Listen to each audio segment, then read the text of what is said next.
الحمد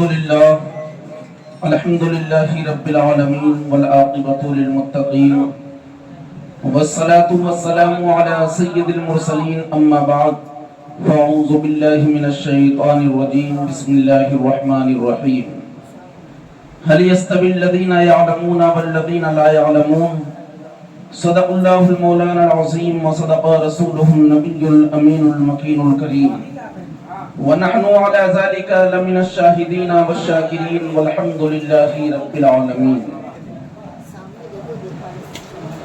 آئیے سب سے پہلے بارگاہ رسالت مآب میں جھوم جھوم کر درودوں کی ڈالیاں نچھاور کریں اور پڑھیں بآواز بلند اللہم صلی علی سیدنا و شفیعنا مولانا محمد مبارک وسلم علیہ الصلاۃ والسلام علیک یا رسول اللہ صلی اللہ تعالی علیہ وآلہ وسلم. یقیناً قابل مبارکباد ہیں ہمارے حضرت حافظ محمد افتخار صاحب قبلہ کہ جنہوں نے آپ کا قیمتی وقت لے کے اور اس وقت میں آپ کو قیمتی چیزوں کی رہنمائی کی اور قیمتی چیزوں کو حاصل کرنے کا اور اس کو پا لینے کا ایک پلیٹ فارم کریٹ کیا. اللہ رب العزت ان کی کاوشوں کو قبول فرمائے, آپ سب کے اٹھنے بیٹھنے کو قبول فرمائے, ہم سب کے علم و عمل میں عزت و وقار میں بے پناہ اضافہ فرمائے. بلا تاخیر اگر آئی کانٹیکٹ آپ کا ہماری طرف رہے گا, نگاہیں آپ کی ہماری طرف رہیں گی تو یقیناً بولنے میں کچھ مزہ آئے گا. چونکہ میرا موضوع ہے علم. علم کی کیا اہمیت ہوتی ہے, علم کا کیا مقام ہوتا ہے, علم کا کیا وقار ہوتا ہے. اگر اس کو جاننا ہے تو ہمیں اور آپ کو کسی سائنسداں کے پاس یا کسی انگریز کے پاس یا کسی دنیا دار کے پاس جانے کی ضرورت نہیں ہے.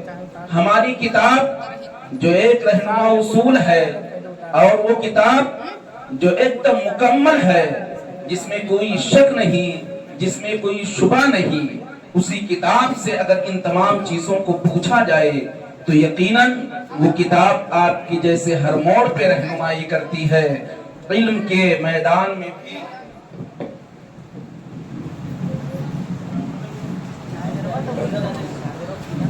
علم و ہنر کے میدان میں بھی آپ کی رہنمائی کرتی ہوئی نظر آئے گی.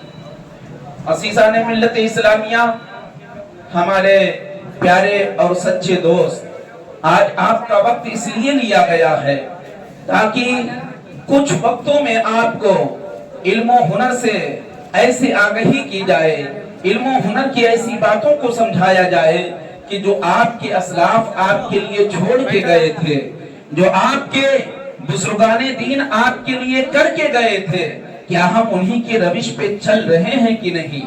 علامہ اقبال نے بہت خوبصورت پیرائے میں کہا تھا کہ صفحہ دہر سے باطل کو مٹایا کس نے, صفحہ دہر سے باطل کو مٹایا کس نے, نوع انسان کو غلامی سے چھڑایا کس نے, اور میرے کعبے کو جبینوں سے بسایا کس نے, میرے قرآن کو سینوں سے لگایا کس نے, تھے تو آبا وہ تمہارے مگر تم کیا ہو, ہاتھ پر ہاتھ دھرے منتظر فردا ہو. اے میرے ملت کے لوگوں, جس وقت علم و ہنر کے آئین سے بھی دنیا واقف نہیں تھی, ایجوکیشن کے ای سے بھی دنیا واقف نہیں تھی, اس وقت مکہ المکرمہ میں ایک ایسا چراغ جلتا ہے, ایک ایسا انسان جنم لیتا ہے جس کو دنیا انسانیت سید الکونین کہا کرتی ہے, احمد مختار کہا کرتی ہے, احمد مجتبی کہا کرتی ہے. ہمارے پروفٹ محمد صلی اللہ علیہ وسلم یہ کمپلیٹلی ہمارے لیے ایک مارگ درشک کے روپ میں آئے اور ہمارے لیے رہنما بن کے آئے. وہ ہادی بھی ہیں اور اللہ رب العزت کے فضل و کرم سے ہدایت یافتہ بھی ہیں. کہ جب دنیائے انسانیت علم و ہنر کے عین سے بھی واقف نہیں تھی، اس وقت حضور صلی اللہ علیہ وسلم دنیائے انسانیت کو علم کا سبق پڑھا رہے تھے، دنیائے انسانیت کو ایجوکیشن کا سبق پڑھا رہے تھے، قرآن کریم کے پنوں کو کھول کھول کے دکھا رہے تھے۔ کہیں رب تبارک و تعالیٰ ارشاد فرماتا ہے هل يستوي الذين يعلمون والذين لا يعلمون، کیا جو جانکار ہیں اور نہ جاننے والے یہ برابر ہو سکتے ہیں؟ قرآن کریم نے استفہام انکاری کے طور پہ یہ ارشاد فرمایا۔ اس کا سیدھا سادہ مطلب یہ ہوتا ہے کہ جو جانکار ہے، جو نہیں جانتا ہے، وہ کبھی برابر نہیں ہو سکتا۔ اے میرے ملت کے لوگوں، آج یورپ و امریکہ اور آج خلیجی ممالک چاہے جتنا ترقی کر لیں، لیکن یہ تمام تر صدقے اور تمام تر اسباب جو پیدا ہوئے ہیں ترقی کے، یہ حضور صلی اللہ علیہ وسلم کے قدمے بے نشان سے پیدا ہوئے ہیں، حضور صلی اللہ علیہ وسلم کے ہادی و رہنما اصول سے پیدا ہوئے ہیں۔ میں آپ کو بتاتا چلوں، جس وقت حضور صلی اللہ علیہ وسلم مکہ المکرمہ میں جنم لیے تھے، پہاڑ بھی وہاں پہ ایسے ہیں جو ہمیشہ تپتے رہتے ہیں، ہمیشہ گرم رہتے ہیں۔ اس کے اوپر جو انسان گرمی کے ماحول میں رہتا ہو، اس کا دل بھی گرم ہو جاتا ہے، پہاڑوں کے ماحول میں رہتا ہو، اس کا دل بھی سخت ہو جاتا ہے۔ آج کے انسانوں کو تو سمجھانا بہت آسان ہے، ان کو سمجھایا جائے تو وہ مان جاتے ہیں، لیکن جہاں علم و ہنر کی کوئی بات نہ ہو، جہاں پتہ نہیں کتنے سال سے بے راہ روی پہ چل کے انسان اپنی زندگی کو گزار رہا ہو، انسانیت کا مقصد نہ سمجھا ہو، تخلیق انسانی کی وجوہات سے واقف نہ ہو، اس کے ریزن سے اس کو پتہ نہ ہو، ایسے ماحول میں جب ہادی پرہت تشریف لاتے ہیں اور تمام دنیائے انسانیت کے پاس علم و ہنر کے چراغ کو جب جلاتے ہیں تو یقیناً ان تمام لوگوں کے لیے ایک یہ نئی چیز تھی، ایک یہ جدید ٹیکنالوجی تھی جس کو دنیائے انسانیت نہیں جانتی تھی۔ لیکن قربان جائیے اللہ رب العزت کے پیارے حبیب پر۔ آپ اگر اپنی تاریخ کا مطالعہ کریں گے، تاریخ کو پڑھیں گے، تو مکہ المکرمہ کی وادی جو تقریباً لاکھ سے بھی زیادہ اس وقت زائد تھی، ان میں سے صرف 12 آدمی ایسے تھے جو اپنا نام صرف لکھنا جانتے تھے۔ کتنے آدمی تھے؟ 12 آدمی ایسے تھے جو صرف اور صرف اپنا نام لکھ دیتے تھے، جو صرف اپنا نام لکھ لیتا ہو اور کچھ نہ کر پاتا ہو۔ اب بتائیے وہ کتنے جاہل اور کتنے نرے جاہل تھے۔ علم و ہنر کی کوئی پاسداری ان کے پاس نہیں تھی، تعلیم و تہذیب کا کوئی ہنر نہیں تھا، نہ کوئی مارگ درشک ایسا آیا تھا، نہ کوئی پیغمبر ایسا آیا تھا ان کے وادیوں میں کہ علم و ہنر کے تمام تر وجوہات سے ان کو واقف کراتا۔ اگر آیا بھی تھا تو ان لوگوں نے ان کی باتوں کو نہیں مانا تھا، ان لوگوں نے ان کو اپنا مارگ درشک نہیں تسلیم کیا تھا، ان کو اللہ رب العزت کا بھیجا ہوا نہیں مانا تھا۔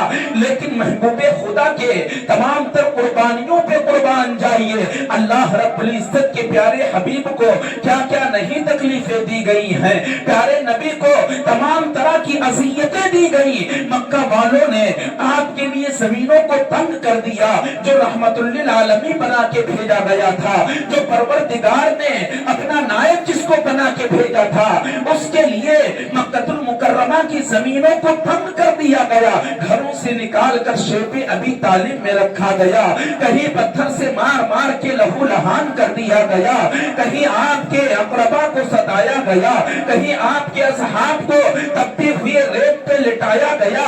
لیکن پھر ایسے ماحول میں بھی اللہ رب العزت کے پیارے حبیب صلی اللہ علیہ وسلم نے علم و ہنر کی آگہی اور انسانیت کے فروغ اور اس کی ترقی کے لیے ان تمام تر باتوں کو ان تک ڈیلیور کرتے رہے، اور کرتے کرتے ایک ایسا وقت بھی آتا ہے جب فتح مکہ کی سنہری وادیاں آتی ہیں، جب فتح مکہ کی تمام تر پیغامات آتے ہیں، تو نبی محتشم صلی اللہ علیہ وسلم ارشاد فرماتے ہیں کہ جو میرا دشمن تھا اس کو بھی معاف کر دیا جائے گا، جو ہمارے اصحاب کا قاتل ہے اس کو بھی معاف کر دیا جائے گا، جو میرے دشمن کے گھر میں جا کے پناہ لے لے گا اس کو بھی معاف کر دیا جائے گا۔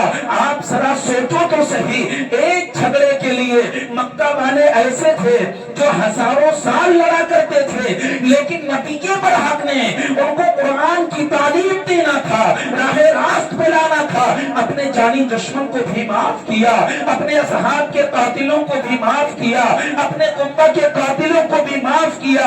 उनको ये पैगाम दिया कि जो इल्म हुनर से लैस होता है वो दुनिया की बर्बादी नहीं चाहता है, बल्कि फरोग इंसानियत उसकी पहली तरक्की और पहला मकसद हुआ करता है।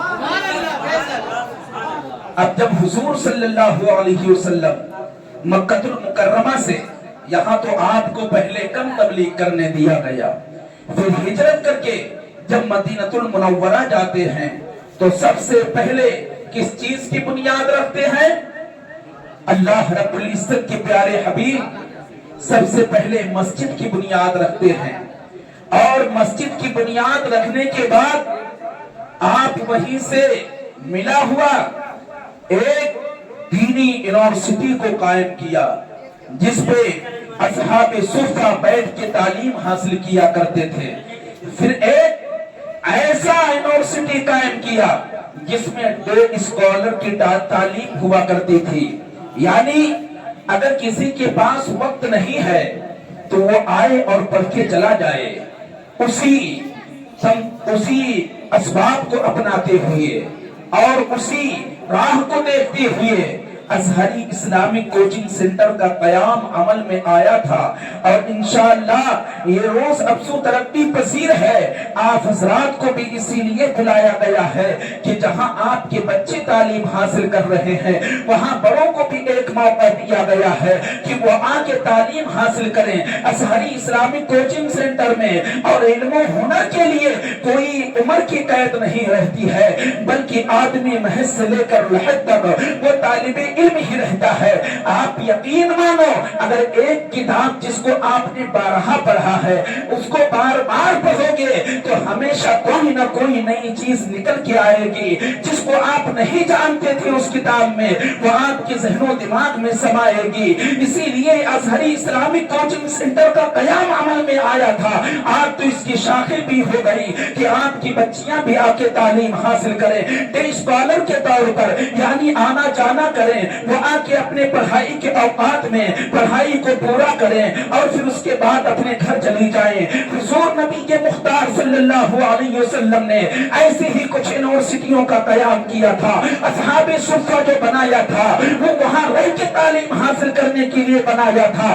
फिर उनमें अपने असहाब को तैयार किया और कुछ लोगों को मुकर्रर किया कि जिनके पास वक्त नहीं है, जो कारोबार में लगे रहते हैं, कारोबार भी जरूरी है, कभी ऐसा मौका भी आ जाएगा कि मुसलमानों पर कोई दुश्मन हमला करेगा और उस दुश्मन के बचाव के लिए अपने आप को डिफेंस करने के लिए बहुत सारी चीजों की जरूरत पड़ेगी। तो उस वक्त अगर तमाम मुसलमान जो हैं वो बेरोजगार रहेंगे, रोजी से उनका हाथ खाली रहेगा, तो कैसे ऐसे असलहे का कयाम अमल में लाएंगे, कैसे इंतजामात करेंगे, फौजियों को कैसे सुधारेंगे। तो नबी के मुख्तार सल्लल्लाहु अलैहि वसल्लम ने जहां असहाबे सुफ़ा का कयाम अमल में आया वहीं डे स्कॉलर के तौर पर आपने असहाबे किराम को लगा दिया। हुजूर सल्लल्लाहु अलैहि वसल्लम हर नमाज के बाद खुद बैठ जाया करते थे और कहते थे, ऐ मेरे सहाबा, जो तुम्हें पूछना है वो पूछ लो। ऐ मेरे प्यारो, ऐ मेरे नौजवानों, ऐ मेरे बुजुर्गों, मैं आपसे मुखातिब होकर कह रहा हूँ, क्या सहाबे किराम से भी इज्जत वाला कोई शख्स है? क्या सहाबे किराम से भी रिफात वाला कोई शख्स है? वो नबी की मईयत को पाए हैं, नबी की बारगाह में रहकर अपने तमाम मसाइल को हल कर लिया करते हैं। कोई आके वजू का मसला पूछ रहा है, कोई आके गुस्ल का मसला पूछ रहा है, कोई औरत आ रही है अपने माहवारी का मसला पूछ रही है, कोई आदमी आ रहा है अपने कारोबार का मसला पूछ रहा है, कोई शख्स आ रहा है उमूरे खानादारी के बारे में पूछ रहा है, कोई आ रहा है और उमूरे परवरिश के बारे में पूछ रहा है कि ऐ प्यारे नबी, हमें वजू करना नहीं आता है, वजू का तरीका बता दीजिए। आप यकीन नहीं मानोगे, किताबों को खोल कर देख लो, नबी ने जुबानी भी बताया है और प्रैक्टिकली तौर पे भी बताया है, और जिसने जो भी पूछा है उससे सिवा बताया है और बता के सबको आलिम बाअमल बना दिया। ये हमारे नबी की शान थी, حضور صلی اللہ علیہ وسلم کی بارگاہ میں صحابہ کرام آتے تو کوئی اگر صحابی آتا مسئلہ پوچھنے میں کوئی جھجک محسوس ہوتی تو نبی کے مختار اس کو علیحدگی میں سنتے اور اس مسئلے کو بتاتے مجمع عام میں، تاکہ ان کی وجہ سے تمام ہمارے صحابہ اور اس مسئلے کو جان لیں۔ اور پھر حضور صلی اللہ علیہ وسلم نے ایسے اپنے اصحاب کو تیار کیا کہ جن کو قرآن کا قاری بنایا، عالم دین بنایا، سب سے پہلے سب سے زیادہ جو فوکس کیا وہ تعلیم پہ کیا، معیشت سے پہلے، اقتصادیات سے پہلے، امور سیاست سے پہلے، سب سے پہلے آقا علیہ الصلوۃ والتسلیم نے تعلیم پہ کام کیا، سب کو عالم بنایا، جانکار بنایا۔ اس لیے بنایا تاکہ معیشت بھی کرنا ہے، کاروبار بھی کرنا ہے، کھیتی باڑی بھی کرنی ہے، تو اس کے تمام تر لوازمات کو ایک انسان کے لیے جاننا ضروری ہو جاتا ہے۔ اقتصادیات میں قدم رکھنا ہے تو اس کے امور کو جاننا ضروری ہو جاتا ہے، معاشیات میں قدم رکھنا ہے تو معاشی امور کو جاننا ضروری ہو جاتا ہے۔ اگر ان تمام امور کو نہ جانے بغیر اگر کوئی انسان کوئی کاروبار کرتا ہے، اگر آپ کوئی بھی دکان کرتے ہیں، اس کے بارے میں آپ کو پتا نہیں ہے کہ اس کے اندر حلال کیا چیزیں ہیں، اس کے اندر حرام کیا چیزیں ہیں، کیسے ہمیں گراہکوں سے ویوہار کرنا چاہیے، کیسے ان کے ساتھ اپنے رشتے کو قائم کرنا چاہیے، تو یقین مانو وہ آپ کا جو کاروبار ہے بہت زیادہ سود مند نہیں ہوگا، بلکہ وہ انسان جو مکمل طور سے اپنے پروفیشنل چیزوں کے بارے میں جانتا ہے، اگر وہ میدان عمل میں آ جاتا ہے تو پروردگار عالم اس کے علم و ہنر کی برکت سے زمین سے اٹھا کر آسمان فلک میں کہ ایک لمحے فکریہ ہے کہ سب سے بڑی تجارت، سب سے بڑی معیشت، سب سے بڑی اقتصادیت، سب سے بڑی طاقت و قوت، دنیا کو رہنما اصول دینے والا، دنیا کو راہ راست پھیلانے والا اور دنیا کے سامنے علم و ہنر کو پیش کرنے والا وہ کوئی اور نہیں، وہ نبی کے مختار اور آپ کے اسلاف کرام ہیں۔ حضور نے جب پڑھا دیا تو تمام صحابہ قریب قریب کے بستیوں میں نکلنے لگے، قریب قریب کی بستیوں میں جا کر قرآن کی تعلیم دینے لگے، قرآن کی تعلیم سے لوگوں کو علم و ہنر سے آراستہ کرنے لگے۔ اے میرے ملت کے لوگوں، آج بھی حضور کے نائبین آپ کے لیے اکٹھا ہوئے ہیں اور آپ کے لیے حضرت حافظ و قاری محمد افتخار صاحب نے ازہری اسلامی کوچنگ سینٹر کے بینر کے تلے ایک ایسے پلیٹ فارم کو کریٹ کیا ہے کہ جو اگر آپ نظر اٹھائیں گے تو آپ کو اپنے آس پاس دکھائی نہیں دے گا۔ یہ بہت کم ایسے ہوتے ہیں جو اپنے اوقات کو اوقات کے پرے ہو کر نکالتے ہیں، وقت نہ ہو پھر بھی وقت نکال کر آپ کو بلا کر تعلیم و تعلم سے لیس کرنا، یہ کسی اور کا فن نہیں، یہ نائبین رسول کا فن ہوا کرتا ہے۔ تو ہماری بھی ذمہ داری ہوتی ہے کہ رب تبارک و تعالیٰ نے اگر ہمیں پیدا کیا ہے، جاہل رہ جائیں گے اور اپنے قرآن کو پڑھنا نہیں جانیں گے، حدیث پاک کو نہیں جانیں گے، نبی مختار کے اقوال کو نہیں جانیں گے، تو بچوں کی پرورش کیسے کریں گے، امور خانہ داری میں قدم کیسے اپنے بچیوں کو بڑھائیں گے، آپ اپنے معاشیات کو ترقی پذیر کیسے ہوتا ہوا دیکھیں گے۔ اے میرے ملت کے لوگوں، اے میرے نوجوانوں، ازہری اسلامک کوچنگ سینٹر میں بیٹھنے والوں، میں آپ کو دعوت فکر دے رہا ہوں، پہلے علم و ہنر سے لیس ہو جاؤ، پھر اللہ رب العزت وہ ترقی آپ کو عطا کرے گا کہ دنیا انسانیت نے اپنے ذہن و دماغ میں وہ ترقی کو کبھی لایا نہیں۔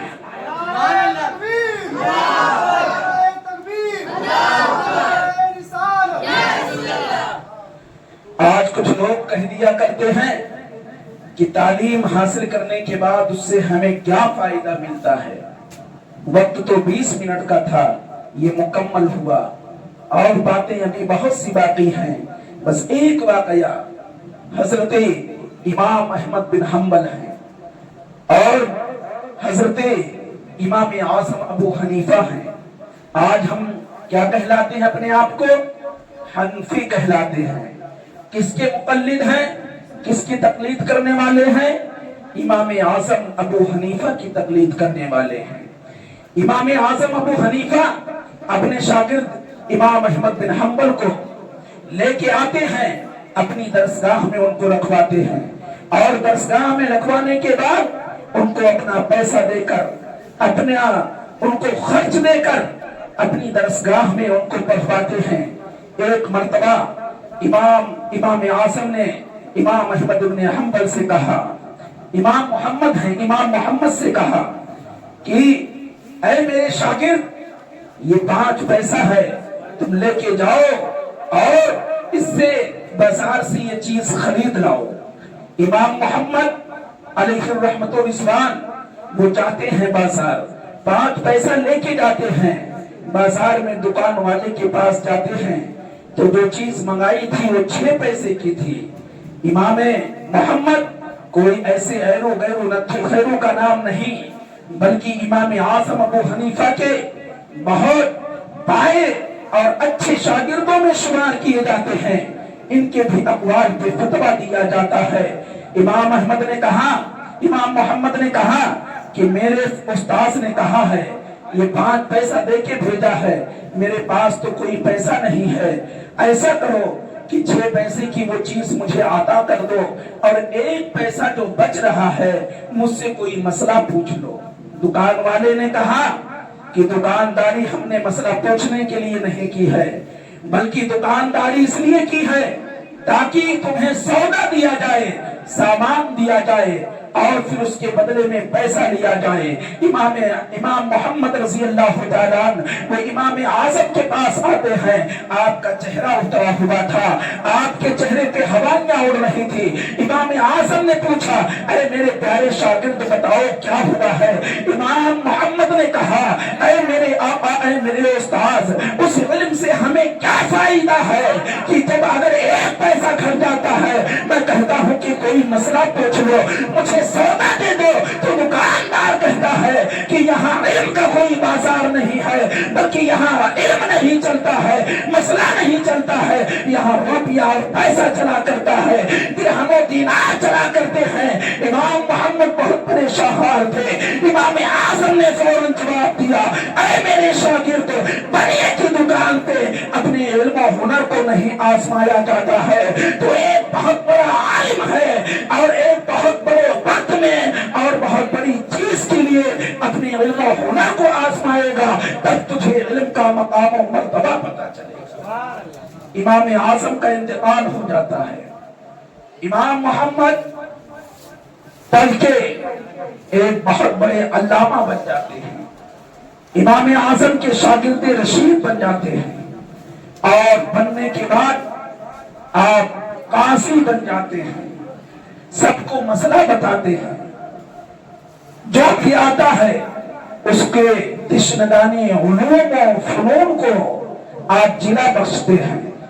एक मर्तबा हारून रशीद जो बहुत मशहूर बादशाह है, इसने अपनी औरत से कह दिया कि अगर तुम शाम होने से पहले मेरी हुदूद से निकलोगी नहीं तो तुम्हें तलाक हो जाएगा।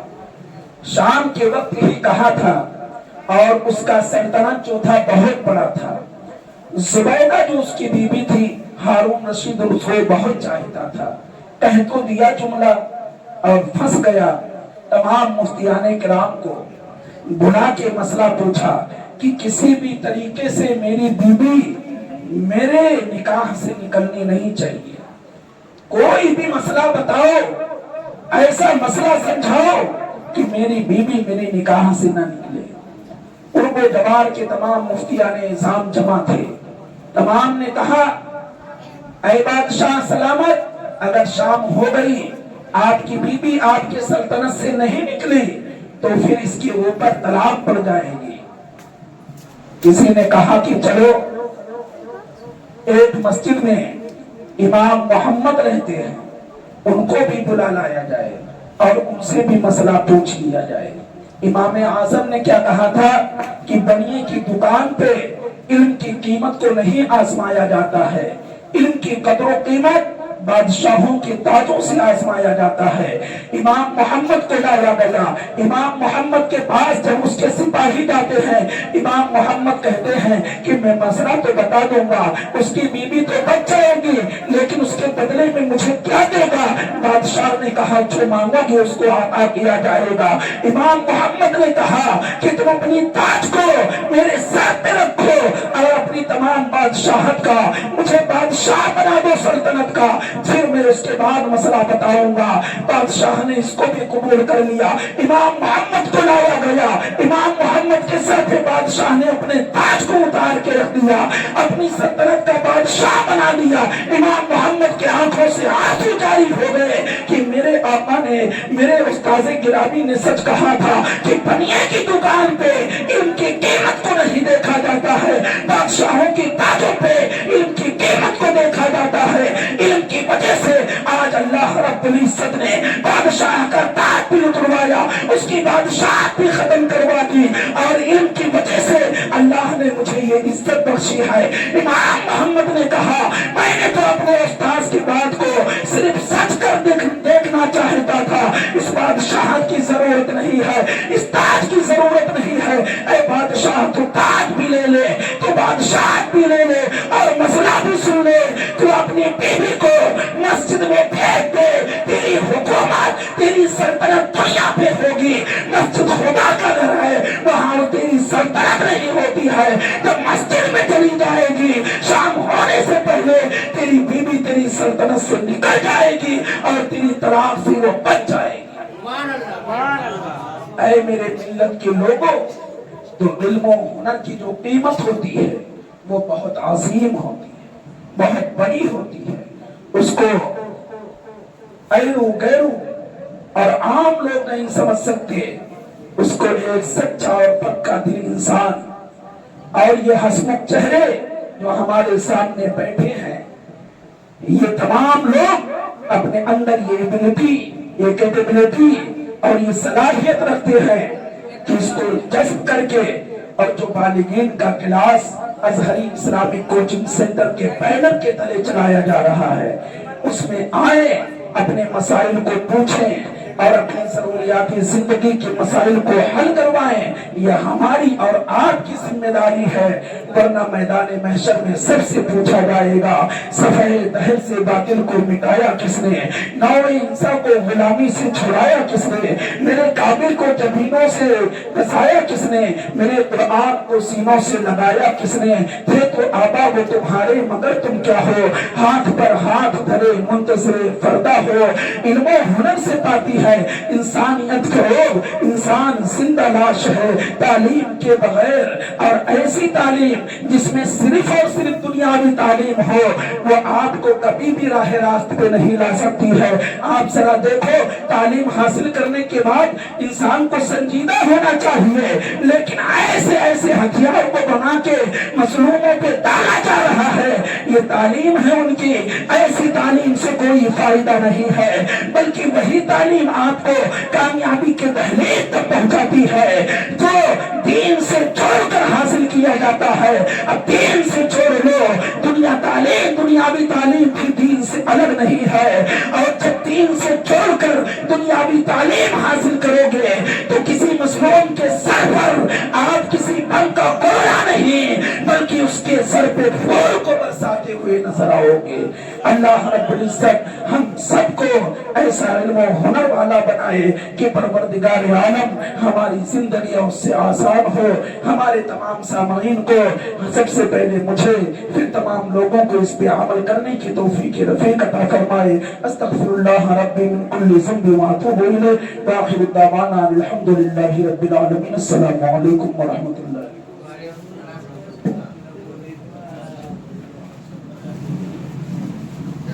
माशाअल्लाह, सुभानअल्लाह।